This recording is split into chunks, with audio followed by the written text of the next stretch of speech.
కీర్తన గ్రంథం 116 వచ్చిన యెహోవా నేను నిజముగా నీ సేవకుడను నీ సేవకురాలి కుమారుడనై ఉన్నాను. అదుగో అంటే నాకు తెలిసి యెషయిలో అంత డెప్త్ కనపడలేదేమో కానీ యెషయి భార్య దావీదు తల్లిలో లోతైన ఆత్మీయత కనబడి చిన్నప్పటి నుంచి ఒక మీరు గమనిస్తే దావీదే కాదు, హన్నా 3 ఏళ్ల బిడ్డ, పాలు విడిచిన బిడ్డ, 3 ఏళ్ల బిడ్డ యెహోవా సన్నిధిలోకి తీసుకెళ్ళి షిలోహులో ఉన్న మందిరంలోకి తీసుకెళ్ళి ఏలి ముందు నిలబడి హన్నా తన గతాన్ని చెప్పింది.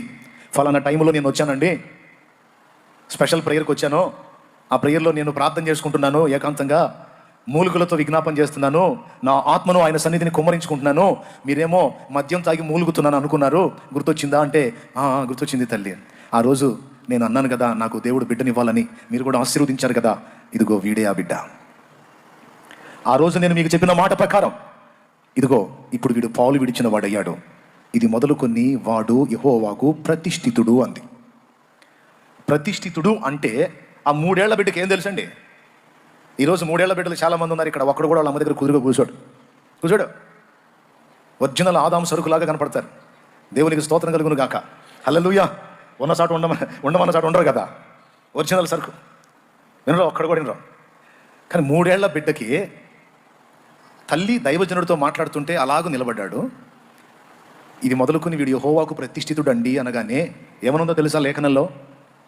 ఒకసారి మీరు తీస్తే లేట్ మొదటి సమూయేలు గ్రంథము 1వ అధ్యాయము 26 వచ్చిన నా ఏలిన వాని ప్రాణముతోడు నీ వద్ద నిలిచి యెహోవాకు ప్రార్థన చేసిన స్త్రీని నేనే. ఈ బిడ్డను దయచేయమని యెహోవాతో నేను చేసిన మనవిని ఆయన నాకు అనుగ్రహించాడు. ఇవన్నీ చెప్తున్నప్పుడు వింటున్నాడు మౌనంగా. కాబట్టి నేను ఆ బిడ్డను యెహోవాకు ప్రతిష్ఠించుచున్నాను, తాను బ్రతుకు దినములన్నిటిను వాడు యెహోవాకు ప్రతిష్ఠుడని చెప్పాను. అబ్బా, అప్పుడు వాడు యెహోవాకు అక్కడనే మ్రొక్కెను. ఈ మాట సమూయేలుతో చెప్పిందా, ఏలీతో చెప్పిందా? సంభాషణ ఎవరెవరికి జరుగుతుంది?